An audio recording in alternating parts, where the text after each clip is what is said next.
So here's a plan for today. I said at some point something about Interstellar, and that's what we're going to look at. So if you haven't seen Interstellar and you want to be totally surprised, like turn off now. There's going to be some spoilers. And you probably know what I'm talking. I'm not going to talk about wormholes or anything. It's the docking scene. So apparently you could look up, there's a spaceship, the Endurance, that they describe. And I think they were pretty scientifically accurate. One of the consultants for this movie was a professor I had at Caltech named Kip Thorne, who studied wormholes and things.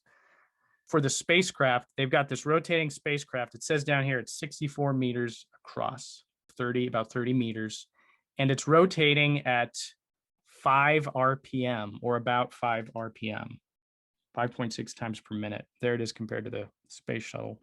Why did they pick 5 RPM? There have been studies that show that that's enough to not make you sick, even though it creates a feeling of artificial gravity. Now, if you have something that's spinning rapidly and smaller, then your head is feeling less gravity than your feet. And this is a problem. So it's like a fake gravity gradient. Papers have looked at this. There's even a recent international roadmap for artificial gravity research. And what they're talking about is, how are we going to design space stations that rotate? And then they talk about all kinds of things that you could do. One of the interesting diagrams from there was this artificial gravity experiment that they did. They put people in a centrifuge that was about 8 meters across and then had them be there for a long time. Some people were really close to the central axis, so they had a really large gravity gradient. The middle of the body was feeling 1G, and then the top of their head was feeling 0.6, and the bottom is 1.6, and they're rotating at 22 RPM. And I think they could not function very well. The other situation they looked at was, 8 meters rotating at 11 RPM. That leads to a smaller gravity gradient. It's still there. This Endurance spacecraft that was made up for the movie has a radius that's 4 times as big. So about 32 meters, which means they could rotate at half that. So about 5 RPM, 5.5 RPM. There's like threads on Reddit or something where people looked at shadows passing across Matthew McConaughey's face. And yeah, the shadow comes across every 12 seconds or so to make it 5 RPM. They got that right. So you might be in space stations that are about the size of the Endurance, rotating at 5 RPM. Why is it important that saying 5 RPM? There was this other paper that said 4 to 6 RPM is the threshold for human comfort. And they kind of looking at different studies of how actual experiments. I would get sick. There was a carnival in downtown Christiansburg, and I don't want to get on those rides because it makes me sick. Here's the scene from Interstellar. I'm going to stop it at some point. So there's an explosion, aboard this thing, and it's in space, so it's quiet. It is nuts.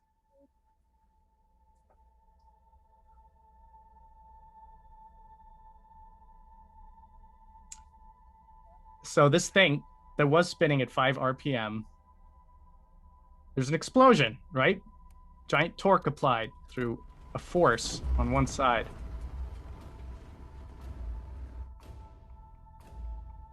They want to get in that spacecraft. Cooper, there's no point in using our fuel to analyze the Endurance's spin.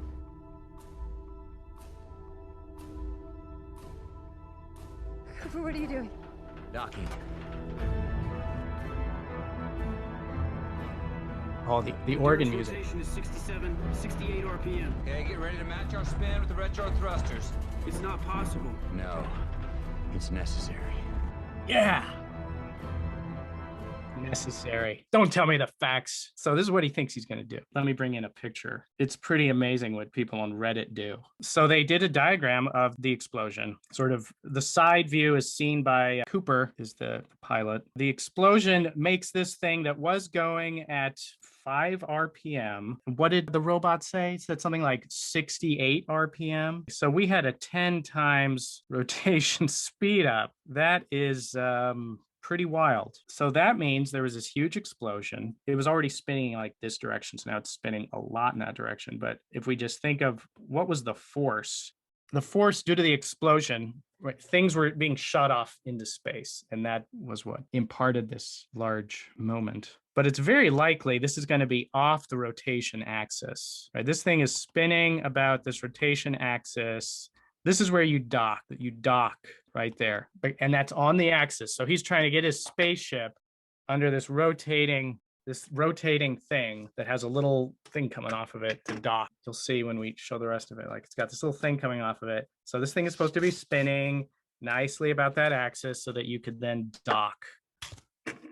You just sort of match the rotation at 5 RPM and you dock. It all depends on rotating stably about that axis. And it looks like this is the maximum moment of inertia axis. That's fine. But after this giant explosion that leads to a 10 times rotation speed up, I don't think it's rotating about that axis. I think it'll be wobbling a little bit. I think the odds are very low that it's going to be stable. So if we were to look at a video of a disk, look, I have a disk with some kind of pledge, but this is showing a precessing disk. So that blue line is the direction along which you would need to dock with this thing. And it's moving around in space. Very likely. The movie makers took some liberties, as you will see, because this should have happened, or something even more violent, like large wobbling. Just think of the wobble of a frisbee or something. What's Cooper going to do? Endurance rotation is 67, 68 RPM. Okay, get ready to match our spin with the retro thrusters. It's not possible. No, it's necessary. Got to get done.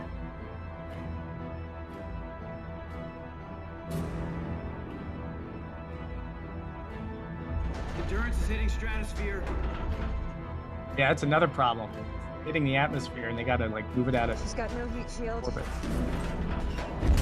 So do you see how that is spinning stably? Ready. That wouldn't happen. It would be wobbling like crazy. Cooper, this is no time for caution. That's right. Listen to your robot. If I black out, you take a stick. Stars, you ready to engage the docking mechanism?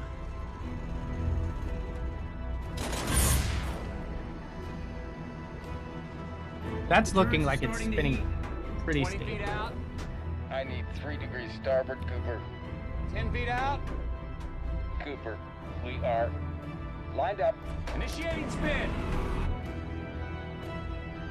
Yes, we haven't talked about retro thrusters. That would be the way to do it quickly. You wouldn't use control moment gyroscopes. This is no time for caution.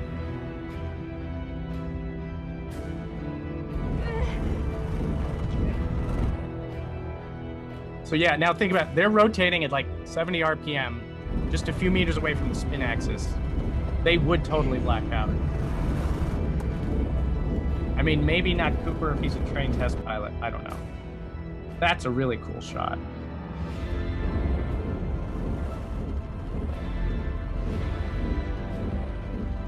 Come on, Organ music, what does it? Yeah, you would not be able to do this. That's why it's just very hard to do things in space.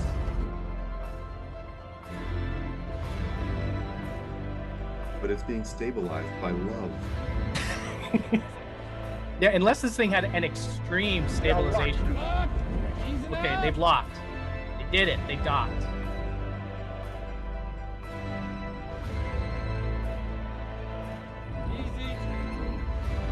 Have they turned the other way yet?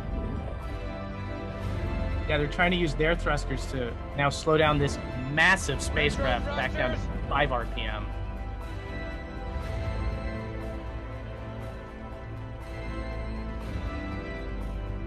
Main engines on.